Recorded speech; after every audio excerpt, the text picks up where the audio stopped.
Hello and welcome back to another Millennial Minute. Today's tough question. Can Section 230 be reformed without infringing on free speech? You've already heard from our panelists. We have Nate and Ajay, both friends of Bold. Thank you guys for joining us. So it's interesting because President Trump wanted to get rid of Section 230. In fact, he vetoed the defense bill because of that. And now people are saying that we want to keep it. So just for clarification, Section 230 is just social media companies don't have liability for what goes on their platforms, right? So AJ, are you for or against reform? I'm totally lost on the ideological spectrum now because everything seems to be turned around here.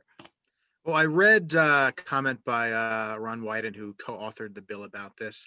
And one of the things he likes about it is the fact that it gives these companies the power to crush free speech, or as he calls it, go after people that are supposedly inciting violence or neo-fascism, that sort of thing. But they can say that qualifies for anything they disagree with. So when we're going over the line of potentially violating the First Amendment, and when you have these companies that are basically capable of destroying any sort of platform or user that has another voice, it doesn't matter if that voice is just mainstream, regular, conservative, or different. They can basically say it's hate speech and shut it off. So I don't agree with Trump. We shouldn't get rid of it completely, but at the same time, we could not keep it the way it is. There has to be some sort of reform, some sort of change. You want to keep those protections in place, but we can't give them the power to destroy the First Amendment. This is not something we could have foresaw in '96 when this came about. It's time for reform. It's time for something to suit the times. And if we don't do that, then we're going down a really, really bad path, I think. So Nate, you think some change is needed as well, but of course, Section 230 is what made the internet what it is today. So how do we find adequate balance between these, wanting the internet to succeed and all of these tech companies to be able to thrive in today's environment, but not really, give people just carte blanche to do whatever they want? Yeah, I mean, it's really difficult to regulate the internet because there's so many factors at play, and it's always a new and emerging space. But at the same time, we have to recognize that these are private companies. You have a services agreement that you agree to, you sign on to whenever you utilize these platforms or use them. So we could put regulations in place about that the First Amendment does apply in all cases to social media. But at the same time, Trump wasn't kicked off for being a Republican or for being Trump. He was kicked off for inciting violence.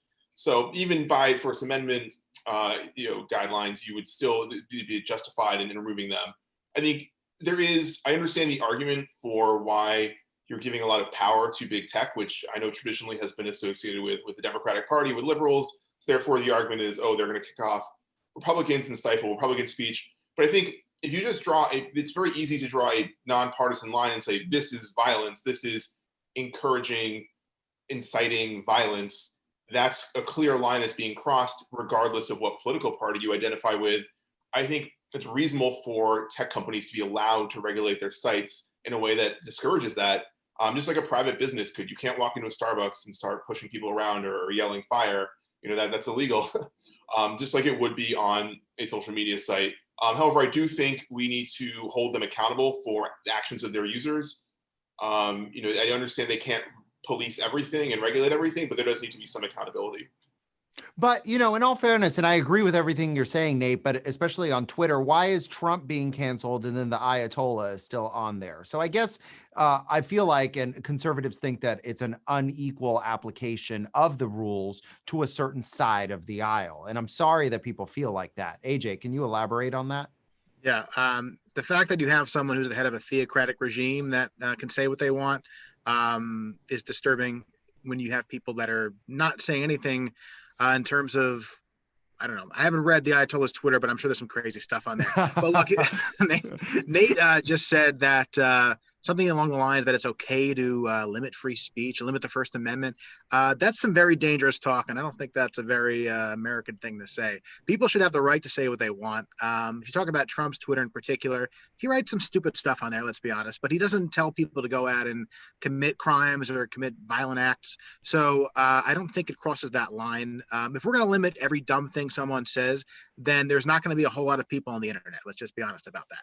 So people should have the right to say what they want unless unless you're calling for some like serious crimes to be committed, outright telling people to do that, anything besides that, it's free speech. And if we're limiting that, I think we're not going to have much in the way of freedom anymore. The Constitution and the First Amendment in particular are not going to mean anything. So I'm really pretty tired of this. If we don't stop this now, I don't know where it's going to lead, but it's not going to lead to anything that's recognizable as the United States. So this has to stop. People got to speak up. And if they don't, then I'm really troubled where we're heading.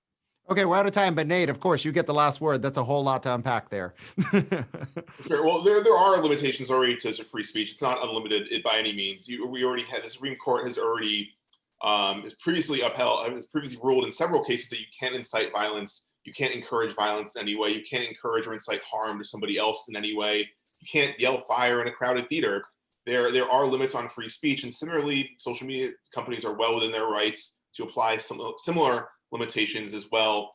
And I think with Trump, that was a judgment call. And I think with the Ayatollah too, that's different as well, because the terms of service that they might have with a country like Iran, where in order to even be active in Iran, they need to go through Iran's government regulations. That's unfair to compare the way Twitter has to engage with Iran with the way they might have to do with the United States. So I get the frustration there, but Twitter is an American company, and when they're following the rules in America, one of those rules say that as a private business, they can kick people off their platform if they choose to.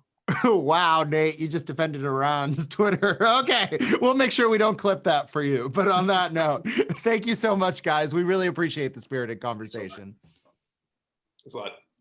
And thank you for watching. Be sure to follow us at Bold TV on all the social media platforms we just talked about, and we look forward to seeing you soon.